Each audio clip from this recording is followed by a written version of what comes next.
Well, the Pragmatic Luthier, Kevin Ledoux, back again. Today was something a little bit different from what I normally do. I've been working on these three guitars. Some of you familiar with my work are aware that I'm working on these, and one of them is done. Uh, but I was fretting the neck on this, and I did an experiment with that fretwork, and I buggered it all up. So I have to refret that neck before I put it on. Well, that's no big deal. You can recover from those sorts of mistakes easily enough. It's not too difficult. But I looked online at that supplier of tools and equipment that I dearly love to hate, and found that they have two different fret pullers, and they're really slick and exotic. One of them is 71.50 and the other one is a whopping $55.05. Now, after I cleaned up the floor, seeing the prices of those, I looked at the cheaper one and noticed that it had an awfully familiar sort of look. So, having the need to pull these frets, I said, what can be done as a pragmatic solution to this problem? I'm going to take you over to the other bench and show you what I came up with. Well, that familiar look that I mentioned earlier in fret pullers was because that fret puller looked a lot like these. Uh, these are nothing but common end cutting pliers, okay? End nippers, they call them. Well, the problem with an end nipper, of course, is that the jaws in these are ground so that there's a bevel on the outside. If they were as sharp as a fret puller needs to be, they'd fail quickly and they'd break up under normal use that they're intended for. But that cheaper puller looked so much like these, I said, I'm going to try something here. So I had to be out this morning doing some errands, and I went down to, dare I say it, Harbor Freight, and for I think it was $2.99, I bought these because I figured, if this completely fails, uh, I'm not, I can afford to lose $2.99.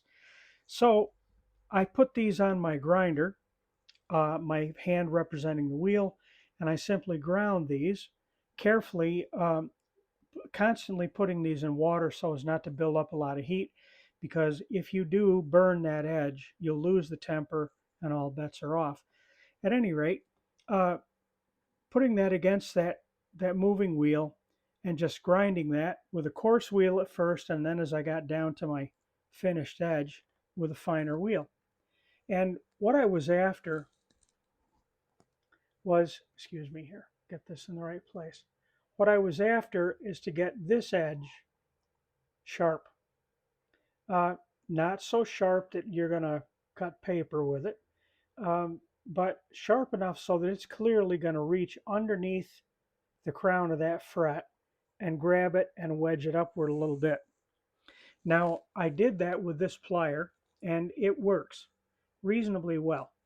But I want to point out something. If you were going to do this, if you look inside the plier at that arch that's in there, if that arch is not correctly formed, it's hard to get a sharp edge in there. And you may actually have so much lift in this that it doesn't want to work. So you want to look at your pliers before you buy them. But if you buy them cheap, you can afford an experiment or two. Well, I ground this one and it works. It's not bad.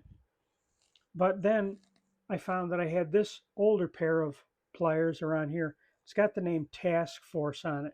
I don't remember where that came from. They're Taiwan made. Uh, I don't remember whether it was a Home Depot or just you know, an off brand. I don't know. But I ground these too. And the shape of the inside of this is considerably different. It's much more circular, and therefore this angle between the sharp edge and the inside of that is a little bit more of an acute angle, if you can kind of extrapolate on that thought for a little bit. And I find that this one works better than the Harbor Freight one, but the fact is they both work. And so if I bring you in here, now I have not masked these frets and I don't have a fret protector uh, to work against here. So I realize that could create damage, but I'm avoiding all of that just so that you can maybe see a little better, if possible, how all of this works out. And if you have to refret, or if you are refretting, uh, you need to get your plier under the fret crown. And my hand is probably in the way, so I'm going to turn the camera and hope you can see. And I'm just putting pressure on those to try and ease them up. You notice I'm not rocking back and forth. But as I'm putting pressure on the underside of that fret crown, I can rock just a little bit, but that does ease up. And as I keep coming across, and I pulled ever so slightly, that fret will coax up out of there.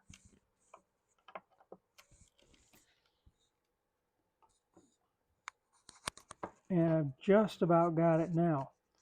In fact, I found that these pliers are sharp enough so that if you're not careful out on the end, you can cut through the tang. I did that on one other. So you see that's come up out of there nicely. And this fret was super glued in, so really that's almost a miracle. That should have chipped the daylights out of that.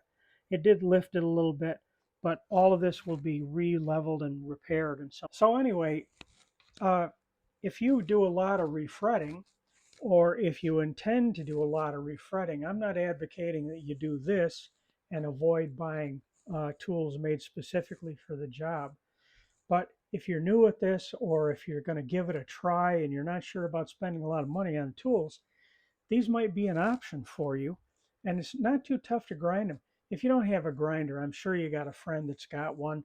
You find somebody that can help you out with that.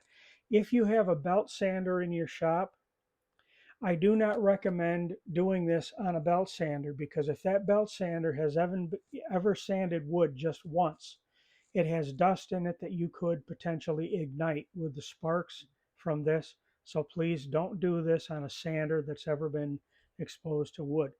But if you happen to have a belt sander or a narrow one that is made for other purposes and includes metalworking and not wood around it, you could do that on a sander. So anyway, there's my take on this. I hope this is helpful, because to tell you the truth, for $70, you can have an awful lot of these, and for $55, you can have a lot as opposed to an awful lot. So anyway, if you have to refret and pull a bunch, give this a try. Might work for you. Thanks for watching.